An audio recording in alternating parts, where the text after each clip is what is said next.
تخيل يا صاحبي إن حبيبتك تسيبك قدام المدرسة كلها وتتخلى عنك بعد ما اتقبلت في أشهر جامعة في المدينة وخلاص بقت أشهر بنت في المدرسة، ومن ساعتها أنت بقيت مسخة المدرسة واللي رايح واللي جاي بقى بيتنمر عليك. بس على عكس المتوقع بيكون بطلنا مش فارق مع الكلام ده كله ولا الهبل ده، لأنه عارف المصيبة والكارثة اللي هتحصل وألا هي نهاية العالم. فيا ترى إيه هو هيكون تصرف بطلنا وإزاي يجهز نفسه ويستعد للكارثة دي؟ وكل ده هنعرفه في حكايتنا الأسطورية النهاردة. فتحمس معايا لأنك هتشوف ملحمة وقصة متكاملة من أكشن، رومانسية، دراما، بطولات أسطورية. بص كل اللي نفسك فيه. بس قبل ما نبدأ الفيديو كان عندي ليكم تحدي صغير جدا، وأنا عارف إن أنتوا هتبقوا قدها يا أساطير، وهو إننا نوصل الفيديو ده لأكتر من 1000 لايك وقناتنا توصل ل1000 مشترك.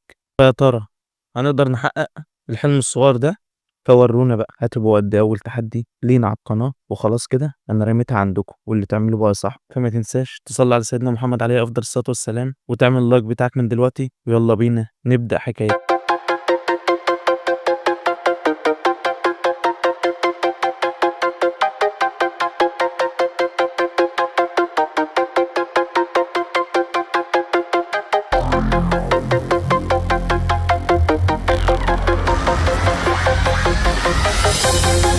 وبتبدا حكايتنا في المدرسه الثانويه، وبنشوف ان الطلاب كلهم عمالين ينادوا لبعض ويتجمعوا على ولد وبنت واقفين في نص المدرسه، وبيقولوا ان مفيش خبر دلوقتي اهم عن انفصال ملكه الجمال واشهر بنت في المدرسه تشو عن حبيبها الكحيان ده. وطبعا زي ما توقعت كده يا صاحبي بيكون هو ده بطلنا، واللي بيكون اسمه فانج. وبنشوف ان بطلنا فانج واقف مستغرب لانه مش اللي حبيبته عامله ده، وانها موقفه كده قدام المدرسه كلها. وبنشوف البت تشو دي بتتكلم وبتقول له بصراحه انا فكرت كتير قوي في علاقتنا ولقيتها غير واقعيه بالمره، وادركت دلوقتي ان احنا مش متوافقين ولا مناسبين لبعض، عشان كده لازم اننا ننفصل. وبنعرف انها بتقول كده بعد ما اتقبلت في جامعه تشينك اللي بتعتبر اشهر جامعه في المدينه كلها. وخلاص بقى بطلنا ما عادش من مستواه، وبنشوف بطلنا واقف ساكت وما بينطش بولا كلمه، وبيكون زمايله واقفين وراه عمالين يتنمروا ويضحكوا عليه ويقولوا طبعا ما هو اكيد فقد النطق المتصدم، اكيد هو دلوقتي بيفكر بانهي طريقه هيطلب السماح من ملكه الجمال تشوف. بس على عكس المتوقع ونشوف بطلنا بيرد بكل لا مبالاه ويقول لها خلاص تمام، طالما الموضوع كده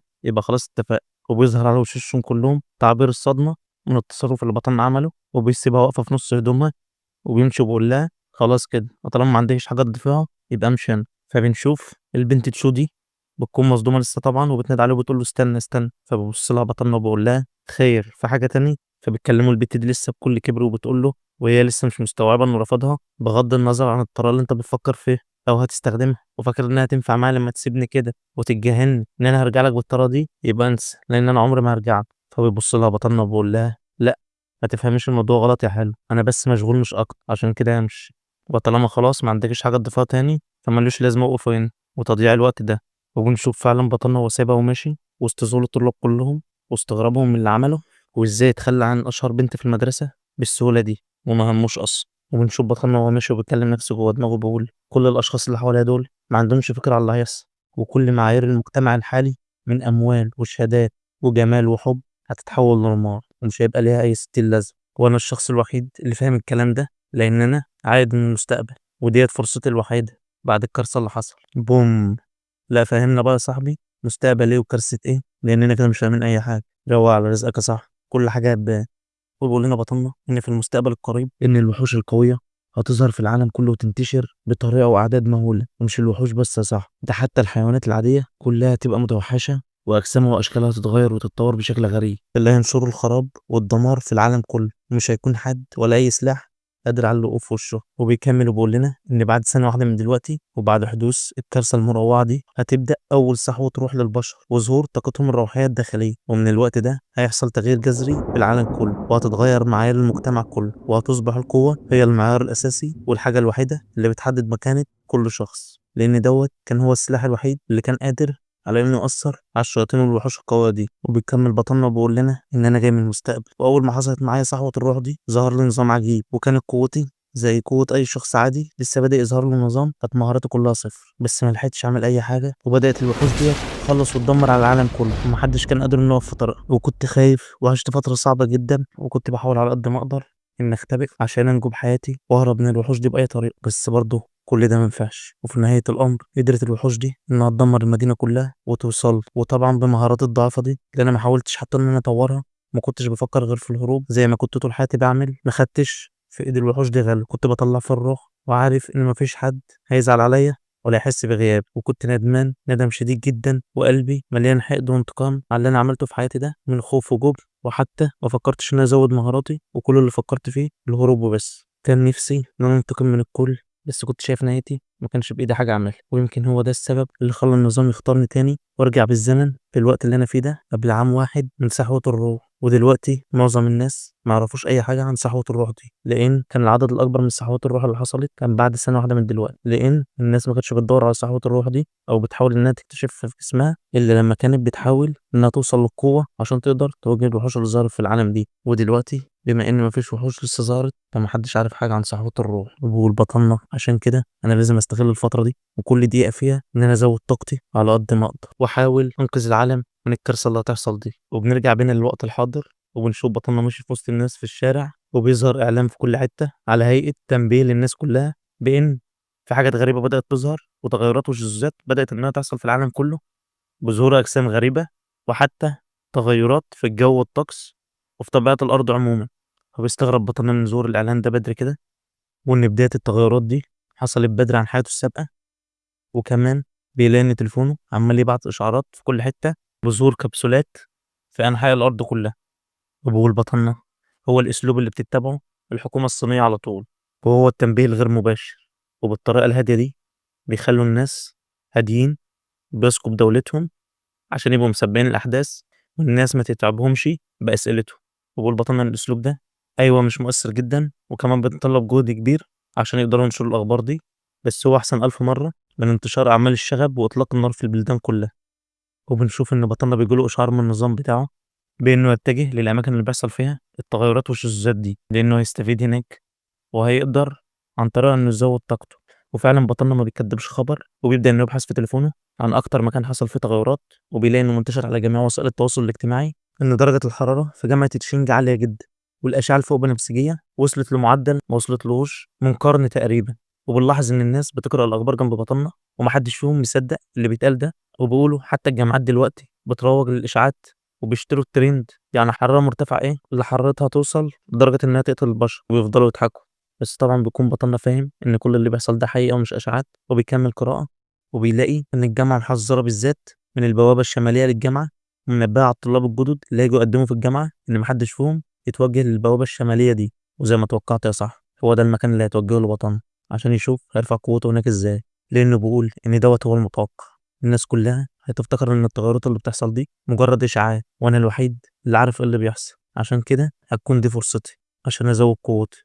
وفعلا وبينتقل بينا المشهد على جامعة تشينج، وبيوصل بطلنا هناك وبيكون جايب مية من كل حتة، وبيقول ما كدبوش لما قالوا إن الحرارة هنا قادرة إنها تقتل البشر ضعيف المناعة. وبيشوف بطلنا إن أي حد جمد قلبه وجاي عشان يدخل من البوابة الشمالية طالع منها جاري، لأن محدش قدر يستحمل الحرارة دي. وما بيضيعش بطلنا وقت، وبيبقى قاعد مستحمل الحرارة ومش عارف إزاي هيستفيد من المكان ده وهيزود بقوته، وبيقطع تفكيره إن الحرارة اللي حواليه كلها بدأت إنها تتجمع في هيئة ذرات وتتشكل على كرة طاقة حوالين إيده، وبتبدأ إنها تدخل جسم بطن. وبيبدأ النظام يتكلم ويقول تم الكشف عن تذبذب قوي في طاقة اليانج، وتم بدء الامتصاص. وبنشوف إن كل ذرات الطاقة دي بدأت إنها تتجمع حوالين بطننا من كل أنحاء جسمه، وبدأت الطاقة تغلغل وتدخل جوه جسم بطننا. وبنلاحظ إن بطننا عمال يتألم جدا، وبدأ إنه يشع نور وطاقة من كل جسم. وطبعا الهالة القوية اللي عمالة تطلع من بطننا دي والنور الساطع، وكل الناس كلها لاحظت ومستغربين من اللي بيحصل ده. اللي عمال يقول هو ده شخص خارق ولا ايه، واللي بيجري وبيقول ده شكله زرع قنبله وبيفجر نفسه. وبنشوف بطلنا وسط الطاقه دي عمال يتألم بشكل قوي جدا، وبيقول انا حاسس ان انا هموت، ولسه برضه عمال يتوجع ومش عارف ايه اللي بيحصل جوه جسمه ده. وعلى الجنب التاني من جامعه تشينج بنشوف ان احد البوابات مليئه بالطلاب اللي جايين يسجلوا عشان دخول الجامعه، بس بيبدأ الطلاب دول يوسعهم، لاننا بنشوف ملكة الجمال تشو داخله ما بينهم. لان انت لو فاكر يا صاحبي ان البنت دي اللي سابت بطلنا في اول الحكايه عشان اصلا اتقبلت في اشهر جامعه في المدينه اللي هي جامعه تشينج دي، كله عمال يوسع لها، واللي بيحاول يتقرب منها، واللي بيعرض عليها المساعده يشيل لها الحقيبه بتاعتها وهي ماشيه مش معبره حد. وبتلاحظ وهي ماشيه اتنين عمالين يلزقوا ببعض، وهي بتبص لهم بقرف وبتقول مدمنين حب، كل ده ملوش لازمه. ويتفاجئوا كلهم مره واحده لما بيحصل وراهم انفجار مهول من الناحيه التانيه من الجامعه، وبتبدا الميكروفونات تنادي وتذيع وتحذر الكل من الاقتراب من البوابه الشماليه، لان في حدث غريب عمال يحصل ولغايه دلوقتي ما احناش عارفين نحدد ايه هو. ونشوف ان تشو دي الفضول شدها وبتقول أنا عايزة أعرف إيه اللي بيحصل هناك ده، وبتبدأ فعلًا إنها تتحرك على هناك، وبنرجع تاني لبطلنا في البوابة الشمالية، وبنشوف إن الطاقة لسه محوطاه من كل ناحية، ومتدشمل حرفيًا بالطاقة المهولة اللي عمالة تغلغل جوه جسمه دي، وبنشوف إن النظام ظهر لبطلنا مرة تانية، وبدأ يقول له تم اكتساب مهارة الكتابة ووصولها للمستوى 50، وبنشوف بطلنا وهو مستغرب وبيقول يعني بعد ده كله مهارة الكتابة وإيه ده؟ لسه بيكمل وبيقول على أي حال أكيد هي مفيدة بعد قدر الطاقة اللي اكتسبته ده، وهاعرف إزاي هابقى أستخدمها بعدين. وبنشوف إن الناس كلها اللي متوجهين ناحية البوابة الشمالية دول حسوا ببرودة شديدة فجأة، وعمالين يستغربوا ويقولوا أمال عمالين يقولوا لنا إن الجو حرارته مميتة في البوابة الشمالية، ما يعرفوش إن بطلنا امتص الطاقة كلها اللي في المكان لدرجة إن الجو رجع برد تاني. وبنشوف إن الضباط كلهم متجمعين وسطهم محقق كده، وكلهم عمالين يرجعوا الناس لورا ويقولوا أمال لو ما كانتش الجامعة محذرة إن حد يجي الناحية دي كان إيه اللي حصل.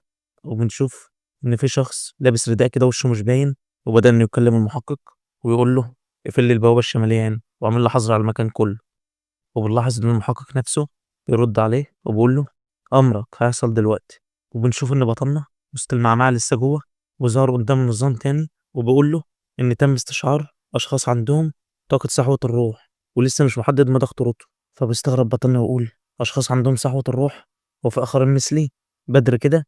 وبيبدأ بطلنا يلاحظ الأشخاص اللي اتجمعوا كلهم حواليه، وبنشوف إن الشخص الملثم ده بدأ إنه يتحرك ويدخل وسط الغبار والانفجارات عشان يشوف اللي بيحصل جوه عند بطلنا. وأول ما بطلنا بيلاحظه ما بيكدبش خبر وبياخد بعضه وبيطلع يجري، وهو بيقول أنا لازم أستغل الغبار بتاع انفجار الطاقة ده قبل ما يروح وأهرب دلوقتي، لأن أنا مش عارف مدى خطورة عدوه ولا قوته. وبدأ الشخص ده إنه يستكشف المكان ويقول دوت من صنع البشر مش الوحوش، هو ممكن يبقى في ناس قدروا يصحوا طاقة سحوة الروح. وبنلاحظ إن تشو اللي كانت حبيبة بطلنا دي سمعت كلام الشخص ده واترعبت وبتقول سحوة الروح، وبتراجع دماغها وبتقول الراجل اللي كان بيجري من ظهره قدامنا ده أنا حسيت إن هو فنج حبيب الصادق، وده شكل بطلنا هيتكشف. بس بترجع تاني في كلامها وتقول ما تكون السخيفة يا تشو، إيه اللي هيجيب تشانج هنا أو إيه اللي هيدخله وسط المعمعة دي. وبنشوف إن بطلنا فنج رجع بيته وبدأ إنه يستريح على السرير، بيبقى عامل كمادات لنفسه وعمال يقول أنا حاسس بحرارة مولعة جوه جسمي وعمالة تغلغل جوايا لغاية دلوقتي، واستخدمت الطرق كلها تكييف، حمى بمية ساقعة، كمادات، مفيش حاجة نافعة. وبيقوم من على السرير وبيقول طالما كده كده مش هانام خلينا نشوف حد اكتشفني ولا لأ. وبيبدأ إنه يفتح تليفونه ويبحث عن النت، بس بيلاقي بطلنا إن الترند الأول على وسائل التواصل هو جروب جمعية ممارسة طاقة الروح. فبيستغرب بطلنا ويقول جمعية ممارسة طاقة الروح؟ أنا فاكر إن الجمعية دي كانت موجودة في حياتي السابقة على الإنترنت، وكانت بتنشر كل فترة وفترة كده مستويات غريبة وقواعد التدريب، بس طبعا ما كانش حد فينا مديها أي أهمية، وفاكرين إن دوت كاتب روايات ومانجا عمال يكتب حاجات من خيالاته وخلاص. بس بيفكر مع نفسه بيقول استنى كده، يمكن الجماعة ديت هم نفسهم الأشخاص الملثمين اللي شفتهم في جامعة تشينج. وبيدخل بطلنا الجروب ده وبيقرأ اللي فيه وبيلاقي إنهم ناشرين إزاي الأشخاص اللي قدروا إنهم يستخدموا طاقة الروح يرفعوا من مستوياتهم من أول المستوى الأول لحد أعلى مستوى. وبيقول بطلنا أنا في حياتي السابقة سمعت عن الجماعة دي قبل كده وكنت بشوفها على الإنترنت كتير، بس بعد ما الكارثة ده حصلت مكانش ليا الوقت إن أنا أهتم بالكلام ده كله، وزي الغبي استهلكت طاقتي كلها في الهروب والحفاظ على حياتي. وبيبدأ بطلنا يعمل بالتعليمات اللي قرأها في الجماعة دي ويقول الواحد مش خسران حاجة لما يجرب ويستخدم الطاقة الجديدة اللي اكتسبها، ويبدأ إنه يحاول يتقن المستوى الأول من طاقة الروح. زي ما بنشوف في الجروب بنعرف إن المستوى الأول ده هو إنه يجسد من هالته فأس شيطاني مهول القوة. وفعلا بطلنا ما بيستناش ويبدأ إنه يحاول يتقن التقنية دي، وبيستعمل كل طاقة الروح اللي اكتسبها وهالته بتشع في الأوضة كلها. وفعلا بنشوف إنه قدر يصنع الفأس الشيطاني ده وبدأ إنه يظهر قدامه، بس بنشوف إن بطلنا عمال يستخدم طاقة مهولة جدا، بس في الآخر قدروا إنه يصنع الفأس الشيطاني القوي ده. وخلاص كده بطلنا حقق أول خطوة ليه، والنظام أكد له إنه كده عدى المستوى الأول خلاص. ودي بتكون أول مرة لبطلنا يزود فيها قوته. وبنشوف إن النظام بيظهر لبطلنا وبيقول له مبروك انت وصلت للمستوى الأول من فأس الشيطان، وما تنساش إن انت اكتسبت نقاط كتابة 50 في جامعة تشينج. ونقاط الكتابة ديت إنك تقدر تزرع النقاط المكتسبة من طاقة اليانج اللي اكتسبتها من جامعة تشينج في أي حاجة حواليك بتستخدمها كسلاح. فبيحاول بطلنا إنه يستوعب الكلام ده وبيقول يعني أنا دلوقتي ممكن أستعمل طاقتي وهلت في أي شيء مادة حواليا واستعمله كسلاح. وبيجرب بطلنا فعلا وبيبدأ إنه يستعمل طاقته على الكوباية اللي جنبه، فبيظهر له النظام وبيقول له أنت عايز تستهلك طاقة الشمس اللي كسبتها في الشيء اللي قدامك ده. فخلاص كده بطلنا بيفهم الشغلانة، وزي ما اتوقع فعلا إنه يقدر يمرر طاقته لأي حاجة حواليه ويزود قوتها ويستخدمها كسلاح. فبيقول بطلنا ما بالك بقى لو أنا استخدمت طاقة اليانج دي وحوطتها بالسلاح اللي أنا هستخدمه، إذا كان مسدس أو سيف هتكون قوته عاملة إزاي. وبيشوف بطلنا سيف زينة قدامه على المكتب، وبيقول أنا عارف إن السيف ده مزيف، بس خلينا نجرب عليه، والنجح اللي في دماغي هبقى أطلب سلاح حقيقي. بيبدأ بطلنا طول الليل في شقته عمال يجرب ويستخدم قوته الجديدة. بس بره المبنى اللي فيه بطلنا بنلاحظ إن في وحش مهول القوة بيقرب على بيته وقاعد مستني بره بين الأشجار، وشكلنا داخلين على الأكشن يا صاحبي.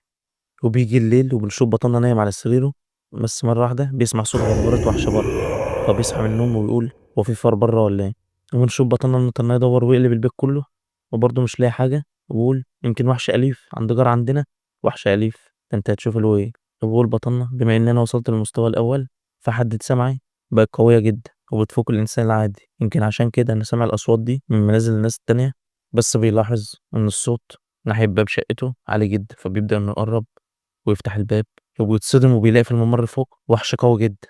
وبيلاحظ بطلنا إن دوت أرنب متحول ومتأثر بالتغيرات اللي حصلت للأرض وتحور بقى بالشكل ده. بس احنا مش عارفين ليه الوحش ده ظهر لبطلنا بالذات وساب المدينة كلها وجه لحد عنده. وبان على بطلنا القلق والخوف، يقول بالرغم إن قوتي زادت شوية بس رؤية وحش زي دوت تاني قعد ليا ذكريات مريرة.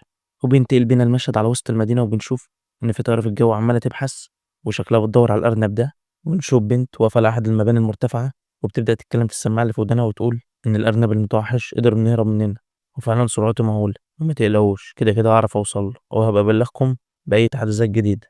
وبتبدأ البنت دي إنها تتحرك من على المبنى وبتقول في السماعة خلاص هالة الوحش ظهرت وقدرت إن أنا أحدد مكانه. الأرنب الوحش موجود في منطقة سكنية على بعد 20 كيلو من هنا. وبتبدأ إنها تتحرك بكل سرعتها وتقول كل الوحدات تتجه للمكان ده بسرعة وإلا سكان المنطقة دول كلهم هيموتوا، وخليكوا حذرين لأن الأرنب ده لسه واكل فاكهة الروح دي ما بقالوش حاجة بسيطة وتحوله لسه ما اكتملش، ومن المحتمل جدا إن كل ما الوقت يطول تطوره هيزيد ويصبح أقوى. فعشان كده خدوا حذركم، ولسه لحد دلوقتي ما احناش عارفين ايه فاكهة الروح اللي بتتكلم عليها دي. وبنشوف ان في ناس ملاحظة تحركات البنت السريعة دي وبتكون مستغربة وبتقول هو احنا اللي شايفينه ده حقيقي ولا ايه.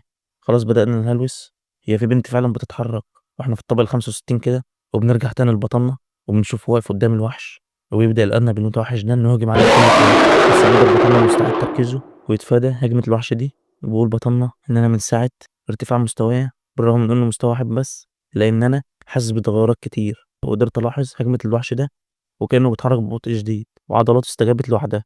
وبيبدأ بطلنا إنه يجمع هالته في إيده ويقول بس غريبة يعني إزاي الوحوش المتحورة ظهرت بالسرعة دي عن حياة السابقة. وبيقول بطلنا الوحش دوت شكله ما اتطورش ووصل لقوته الكاملة، عشان كده لو عايز أقتله بمستوى الضعيف ده لازم ما أضيعش وقت وأخلص عليه دلوقتي. وفعلا بطلنا ما بيستناش ويبدأ إنه يتوجه ناحية الوحش وبيجهز هالته في إيده وبيمسك الوحش وبيهبده في إزاز المبنى اللي هو فيه وبيطيروه براه. ما بيستناش بطلنا وبيجمع طاقته في رجله وبيقفز وراه ويجمع هالته في ايده ويضربه ضربة بتزلزل المكان حرفيا لدرجة انها بتخرم بطن الارنب ده نهائي وبتزلزل المكان من حواليه. وما بيستناش بطلنا وما بيديش للوحش دوت اي فرصة انه يرد عليه حتى، وبينهال عليه بطلنا بالضربات من كل ناحية كل ما اوتي من قوة لدرجة انه بيفرتكه حرفيا وبيمحيه من الوجود نهائي، لدرجة ان الناس في المباني اللي حواليهم كلهم سمعوا الصوت وبيقولوا هي الدنيا بتشتي والدار عدو ولا ايه.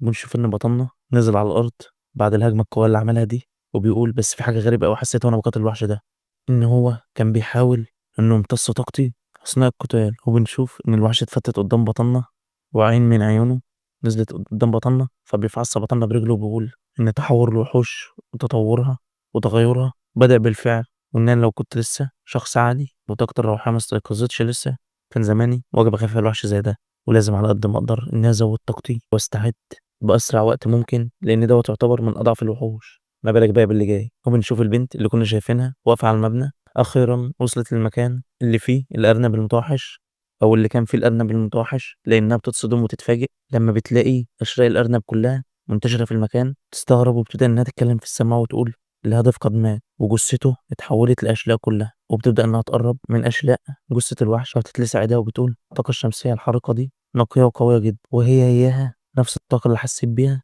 في جامعة تشينج، وأكيد ده مش صدفة. وهنا يا صاحبي بنكتشف إن البنت ديّة هي الشخص المُقنّع اللي كان موجود وشاف بطنّة في جامعة تشينج. تبدأ إنها تبلّغ في السماعة اللي معاها وتقول إن الأرنب خلاص قد مات، بس مش أنا اللي قتلته، المستيقظ الجديد شكله هو اللي خلّص عليه. ومن هالته اللي موجودة هنا حاسة إن طاقته ارتفعت عن لمّا كان في جامعة تشينج. ويبدأ الشخص اللي البنت دي بتكلمه ويكون قاعد قدّام الكمبيوتر كده وبيقول لها إن بالمعلومات اللي أنتِ بتقوليها لي دي، إن الشخص اللي كان في جامعة تشينج هو الشخص اللي قتل الأرنب المتحول ده، بالرغم من إن مستواه لسه في المستوى الأول من الفأس الشيطاني، إلا إن طاقته الشمسية قوية ونقية جدًا. وبيبدأ إنه يبحث على الكمبيوتر بتاعه ويقول إن ما فيش سجل لشخص بالمواصفات دي في أرشيف المركز بتاعنا، وشخص بالموهبة دي لازم الجمعية تتعرف عليه وتضمه ليها بأسرع وقت ممكن. وترد على البنت دي وتقول له أنا باتفق معاك في الكلام ده. وتبدأ إنها تطلع حاجة غريبة كده من هدومها، وبنكتشف إنها مصاصة آية تافهة. بيبدأ الراجل اللي معاه السماعة يقول لها وقّفي كل المهام اللي وراكِ دلوقتي، وخلاص من دلوقتي مهمتِك الوحيدة وأولوياتِك إنِّك تتّبعي المستيقظ الجديد ده، وتحاولي تخلّيه ينضم للجمعية بتاعتنا، جمعية موارثي الطاقة الروحية. وفعلًا زي ما بطلنا اتوقع، الأشخاص دول هم جمعية طاقة الروح اللي منتشرين على النت دول. فبترد على البنت وتقول له خلاص تمام، تم تحديد المهمة. وما تنخدعش بشكل البنت الطفولة دي يا صاحبي، شكل قوتها مهول. وبتقول يا ترى هو مين الشخص ده؟ والجمعية عندها حق إنها لازمًا تضم الشخص ده ليها بأسرع وقت، لأن قوته بتزيد بسرعة ما حصلتش قبل كده، وشكله خبير في اللي بيعمله. طبعًا يا بنتي ما راجع من المستقبل. وبنشوف بطلنا صاحب كل روقان ولكنه كان بيقاتل وحش في ليلة امبارح. وبنلاحظ إن جسم بطلنا اتطور جدًا من ساعة المستوى اللي وصل له. وبيقول إن أحسن وقت للتدريب والاستمتاع بأشعة الشمس الصبح بدري كده. ويبدأ بطلنا إنه يستمد طاقة اليانج دي من الشمس وبيقول حان دلوقتي وقت التدريب. وبيبدأ بطلنا إنه يحاول إنه يستدعي الفأس الشيطاني اللي استدعاه امبارح، وبيحس بثريان الطاقة داخل جسمه، وفعلًا بيقدر إنه يستدعيه تاني. وبيلاحظ إنه استدعاه أسرع من امبارح. وبيبدأ بطلنا إنه يتدرب بيه ويقول أنا حاسس إن الفأس أصبح أخف بكتير على أمّا كان عليه امبارح، ولازمًا أجتهد وأجِد في التدريبات دي وأصبر لحد ما أوصل للقوة اللي أنا عايزها. ونشوف بطلنا فعلًا عمّال يتدرب بكل قوة، وبييجي له رسالة بالنظام بتقول له تم ترقيتك إلى المستوى التاني من فأس الشيطان. وبيفرح بطلنا إن طاقته بتتطور بسرعة، وبيبدأ إنه يثقل طاقته الجديدة دي جوّه جسمه. وبيقول أنا حاسس إن جسدي بقى أقوى وأكتر متانة عن قبل كده. وبيقول بطلنا بالرغم من التقدم السريع ده اللي ساعدني في الاختراق ده، إن كان اتبقى جزء من الطاقة ما استهلكتهاش من الاختراق الأول، وده اللي ساعدني. عشان كده لازم أحسب كل خطوة من دلوقتي. وبنشوف بطلنا خلص تدريبه. وبيقول بطلنا إن مع الحوادث اللي عمالة تحصل معاه دي والأصوات اللي ناتجة عن تدريباتي لازمًا نلاقي مكان معزول وهادي شوية عن هنا في أسرع وقت ممكن أتدرب فيه وأبعد عن المنطقة السكنية دي. وبنلاحظ إن ورا بطلنا صندوق متغلف كده، وشكل بطلنا جاب السيف اللي كان بيقول عليه. وبينتقل بينا المشهد على المكتب الرئيسي للجمعية اللي بتسعى ورا بطلنا. وبنشوف شخص لابس بدلة وقاعد على المكتب وشكله الرئيس، وبيجي له أخبار بإنهم حسوا بظهور الطاقة الشمسية اللي ظهرت في جامعة تشينج قبل كده. فبيقول يبقى أكيد هو تاني. وبنرجع لبطلنا وبنشوفه قاعد في مكان هادي وبعيد عن الناس عشان يتدرب فيه براحته. وفعلا زي ما توقعنا بيكون اللي كان في العلبة ده السيف اللي بطلنا طلب إنه يجيبه. وبيبدأ بطلنا يطلع النظام ويمسك سيفه، ويبدأ بطلنا إنه يدمج طاقة اليانج الذهبية بتاعته مع السيف القوي اللي جابه عن طريق نقاط الكتابة اللي اكتسبها. وزي ما قلت لكم قبل كده إن نقاط الكتابة دي بيستخدمها في إنه ينقل طاقته للشيء المادي اللي هو ماسكه ويزود بقوته لمرحلة مرعبة. وبيلاحظ بطلنا إن السيف مستحمل الطاقة اللي بطلنا بيبعثه ليها من النظام. وبيقول إن السيف ده كويس جدا عكس السيف المزيف اللي أنا استعملته امبارح، اللي ما قدرش يستحمل طاقة اليانج بتاعتي والسحب بكل سهولة.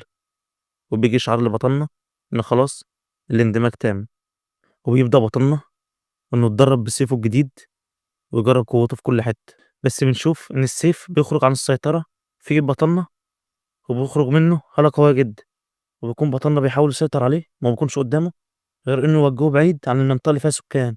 وبيخرج من سيف بطلنا طاقة قوية جدا بتضرب الجبل اللي قدامه، وخلاص كانت على وشك إنها تدمره. بس بتصرف بطلنا بسرعة وبيلوح بالسيف في مية النار اللي قدامه وبيوجهها على مكان الضربة عشان تخمد النار دي. وطبعا نتيجة اندماج النار والمية دول بيخرج بخار بيملى المكان كله.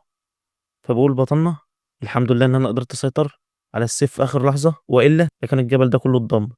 وبقول لازم أمشي من هنا بسرعة لأن أكيد الصوت والدخان ده هيجذب الناس اللي هنا. وفعلا زي ما بطلنا اتوقع بنشوف البت اللي بتراقب بطلنا بتتوجه بكل سرعتها على المكان اللي فيه بطننا، بس لما بتوصل ما بتلاقيش حد في المكان، وبتقول ايه حظي الوحش ده، انا كل مره بلحقوش بفرق بسيط جدا، ده هم يا دوب 5 دقايق رحت اشتري فيهم حاجات. وبتكون مستاءة جدا، وبتكون مستغربة جدا، وبتقول هي ايه القوة اللي تخلي نهر كامل بحاله يغلي للدرجة دي. وبنشوفها بتبص على الضربة اللي ضربها بطننا في الجبل، وبتستغرب وبتقول إن ده مستحيل من هالة وطاقة ضربته اللي قدامي دي. هالته وطاقته زادت بشكل ملحوظ وكبير جدا عن ليلة امبارح، وازاي في بشري قادر انه يتطور من المستوى الأول ويوصل للمستوى التاني في ليلة واحدة بس. واستنى كده، هي ديت ضربة سلاح روحي، وبتقول لنا إن السلاح الروحي ده من اسمه بيبقى سلاح قوي جدا، قادر إنه يستوعب ويدمج الطاقة الروحية بتاع البشر وبيحوله لسلاح قوي جدا وخارق للطبيعة.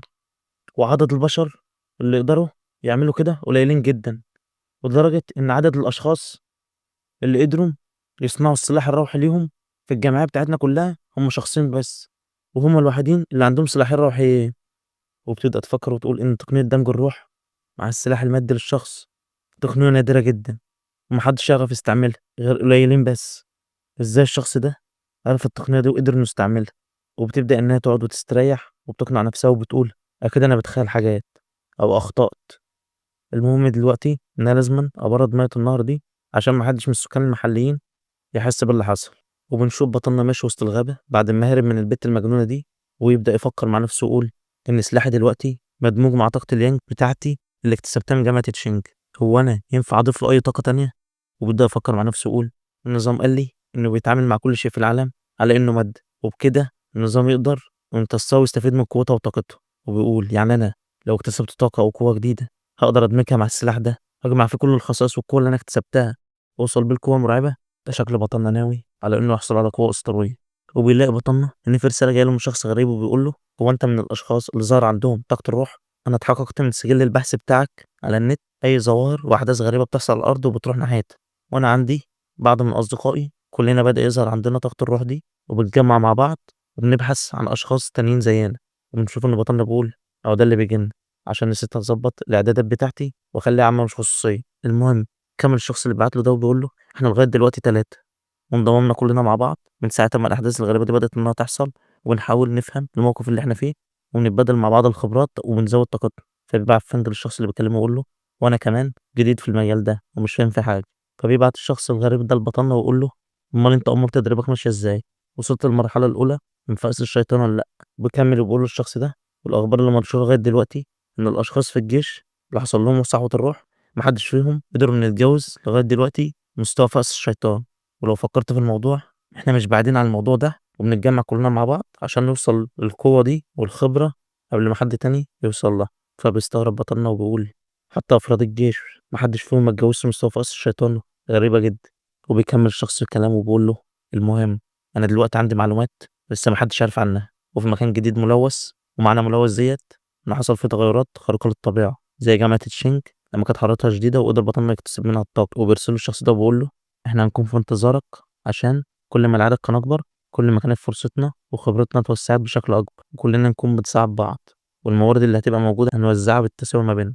فبطلنا بيشد الموضوع لأن الأشخاص دول قدروا إنه يعرفوا إن في مكان فيه تلوث قبل ما حد ينشر على وسائل التواصل، وببعت لهم وبقول لهم ارسلوا لي المعلومات وموقع المكان. وبيبدأ بطلنا يفتح الرسالة وبيقرأ أن حقل التلوث الجديد إن المكان كان في الأصل والطبيعي كان عبارة عن مياه جوفية ونهر موجود في جبل تحت الأرض، بس التغير الغريب اللي حصل إن مياه النهر ديت ارتفعت حرارتها بدرجة عالية جدا لدرجة إنها اتحولت لحمم بركانية.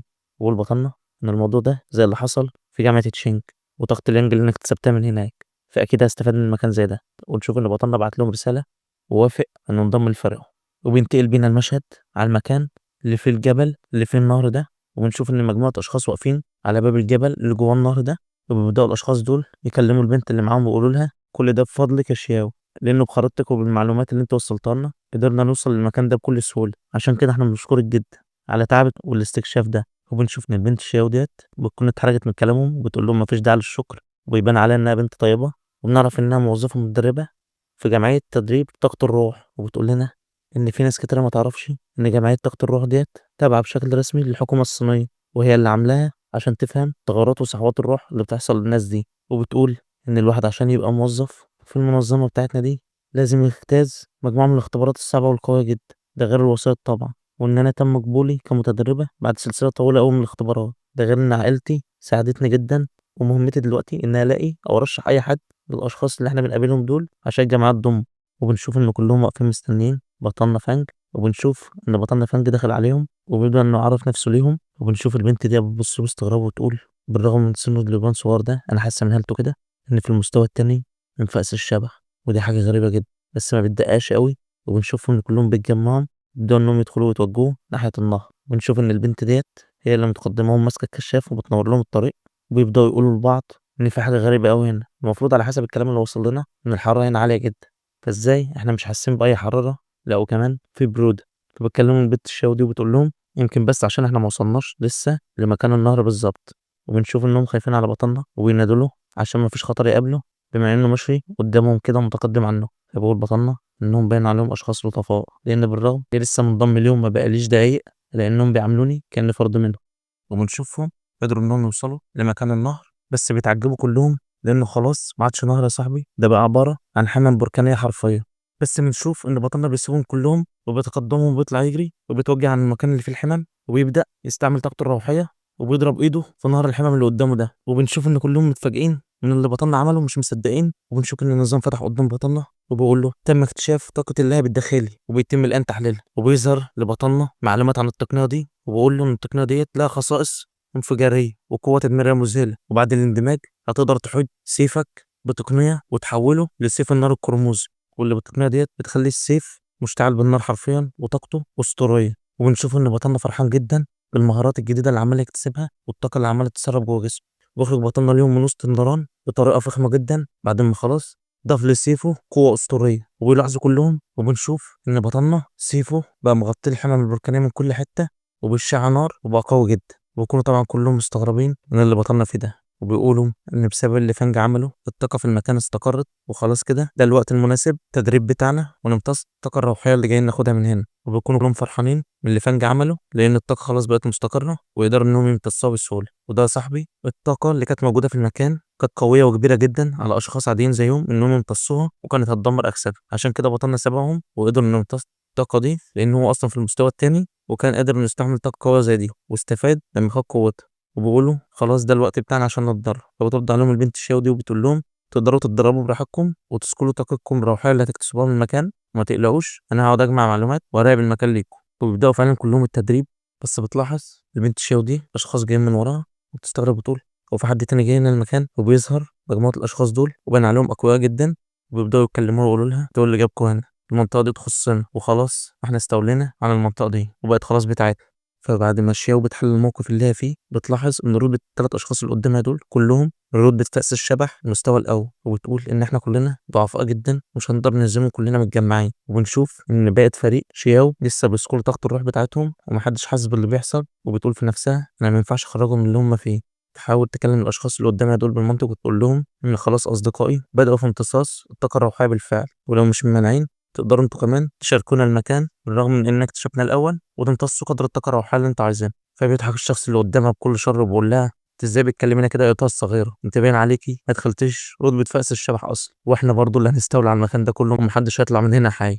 وبتقول شيو في نفسها ان الاشخاص دول بيتعاملوا بطريقه البقاء للاقوى، القوي هو اللي يفترس الضعيف زي الهمجيين. وكعضو في الجمعيه ما ينفعش اقف ساكته كده، وحتى لو هموت لازم ان انا اقوم بدوري واحمي اصدقائي. بس بيظهر من وراها بطلنا فانج وبيقف قصاد زعيمهم بكل فخامه وهو ماسك سيفه المشتعل وبقول لهم هو انتوا بقى مش شاطرين غير انكم تتنمروا على الاضعف منكم. وبجهز بطلنا سيفه خبطه واحده منه على الارض بنشوف قوه سيف بطلنا الجديده لانه بخبطه واحده قدر انه يخترق الارض حرفيا وبيعمل في المكان انفجار وبينشر نار وهاله قويه جدا. فبيترعب زعيم البلطجه دول ويأمر صحابه انهم يرجعوا لورا عشان يتفادوا الضربه دي، لدرجه كمان ان من قوه الضربه ان كل اللي في المكان بيحسوا بقوه الضربه حتى زمايل بطلنا اللي كانوا عمالين يمتصوا طاقه الروح. وبقول بطلنا ان الواحد لازم يعمل كده وما يتساهلش مع الاشخاص دول لان في حياه السابقه كانوا الاشخاص اللي زي دول ماشيين بقانون الغابه، القوي بياكل الضعيف، وكانوا بيقتلوا بعضهم عشان يعيشوا ماشيين بمبدأ البقاء للاقوى. عشان كده انا عارف ان الكلام والاقناع مش هيخوف اشخاص زي دول، وبيسحب بطن سيفهم من الارض وبيبص لهم بنظره مرعبه، وبيبدا انه يهددهم ويقول لهم اخرجوا من هنا حالا. فبيترعب قائد البلطجيه دول من قوته وهالته، وبيقول انفجار من المستوى ده، هو الشخص ده وحش ولا ايه؟ ويأمر زمايله بانهم يهربوا بسرعه، وبيطلعوا جري من قدام بطلنا. ليه يا ابني، ما انت كنت عامل راجل من شويه. ويكونوا اصدقاء بطلنا كلهم فرحانين باللي بطلنا عمل، بيحيوه على الضربه القويه اللي عملها دي. فبقول لهم بطلنا لا لا مفيش حاجه، انا بس حاولت ان أنا اخوفهم باي طريقه وكده عشان يسيبونا في حالنا. المهم دلوقتي كده الجميع انتهى من تدريبه ولا لا؟ قلت لهم شيء، بما ان خلاص ما عادش في اي طاقه روحيه في المكان ده، خلينا نمشي من هنا، وبيكون خلاص المكان رجع لطبعه. وبص الشاو على بطلنا وهو ماشي، وبتقول من تحليل الضربه اللي فاتت دي، لو وجهها فعلا للاشخاص دول كان زمان في جثث محترقه الان في كل حته. اكيد الشخص اللي قدامي ده موهوب وعنده قدرات عاليه جدا، وهو ده الشخص اللي المفروض عليا ابلغ بيه المنظمه. ولحد هنا يا صاحبي بيخلص الفيديو بتاعنا. فلو عايزين نكمل الحكايه العظمه دي، ما تنساش تتم التحدي اللي احنا قلنا عليه في اول فيديو، عن طريق انك تعمل لايك واشتراك وتكتب لنا في الكومنتات عشان نكمل الحكايه. وانا عارف ان انتوا قدها اساطير وبحبكم في الله. سلام.